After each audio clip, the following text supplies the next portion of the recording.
सुग्रीव जी आ गए हैं प्रभु राम के पास।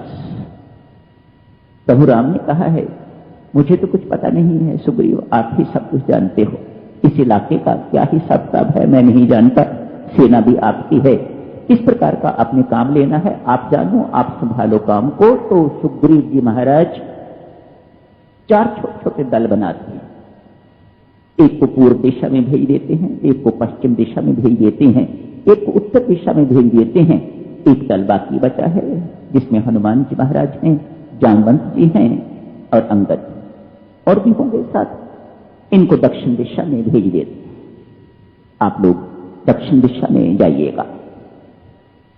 प्रभु राम हनुमान को देखते हैं तो उनके कार्य कौशल से अति प्रसन्न है प्रभु।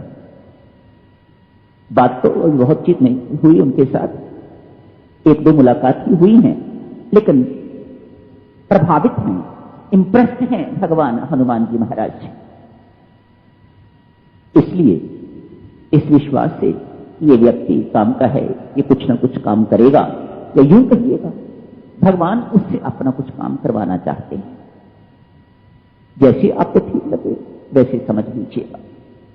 इसलिए उसे नामांकित अंगूठी अपनी जो है वह दे देते हैं। मानो नामांकित अंगूठी राम लिखा हुआ है, मानो महाराज श्री ने हनुमान जी महाराज को दीक्षा दे दी राम नाम की। अब राम राम जपते जाइएगा, जिस कार्य के लिए जा रहे हो आप राम राम जपते जाइएगा। और वह हनुमान जी महाराज अंगूठी को अपने मुख में डाल लेते हैं। इसका तात्पर्य यही है कि वह राम नाम जपते हुए जा रहे हैं। आगे तीसरे साधक की साधना आरंभ हुई है।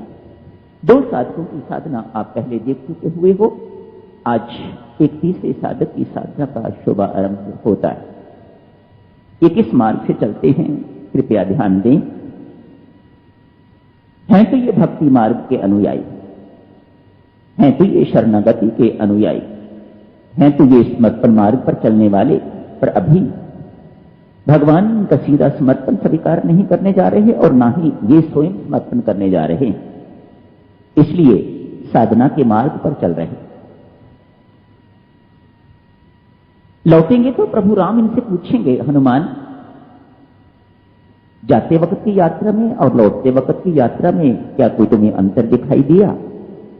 हाँ महाराज, जाते वक्त तो मैं साधना के मार्ग से गया था, इसलिए कठिनाइयों से भरा हुआ मार्ग था। आती दफा मैं कृपा के मार्ग से आया हूं, कोई कठिनाई नहीं, सब निर्विघ्न आया। अब शरणागति की बात आएगी, अब सरेंडर की बात, समर्पण की बात अब आएगी। प्रश्न उठता है भक्तजनों, हर कोई कहता है, ठोक बजा के कहता है परमेश्वर की कृपा ही सर्वे सर्वा है, परमेश्वर की कृपा ही सर्वो सर्व, सर्वे सर्वा, सर्वोपरि है परमात्मा की कृपा।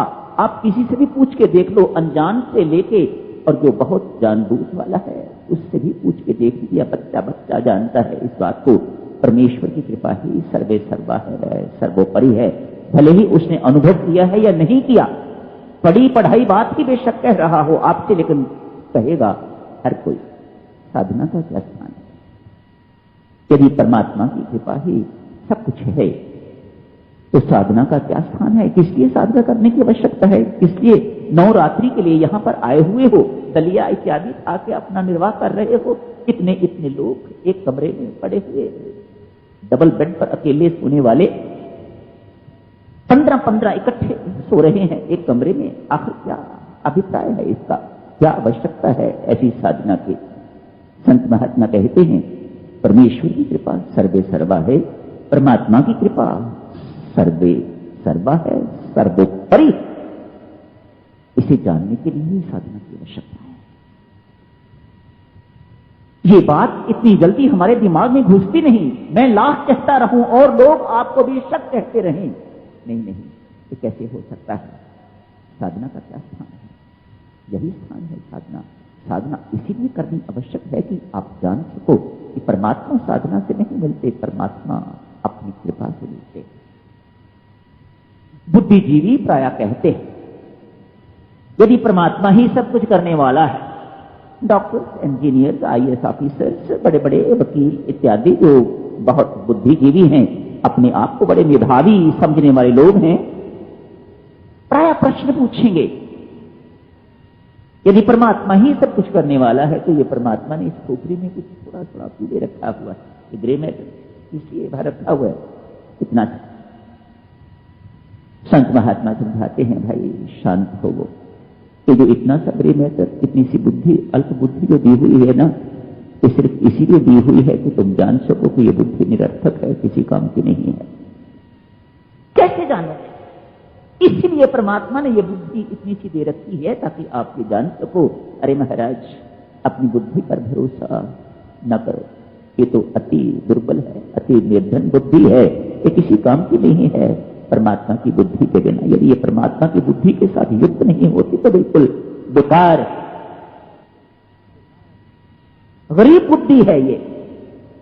पैसे का गरीब होना तो कोई बहुत बड़ी बात नहीं है, क्या फर्क पड़ता है आदमी पैसे का गरीब, यदि बुद्धि का गरीब है तो वह सर्वनाश को प्राप्त होकर रहेगा, वह परमात्मा की ओर नहीं मुड़ सकेगा। ये प्राय इस प्रकार की बातचीत पूछी जाती है।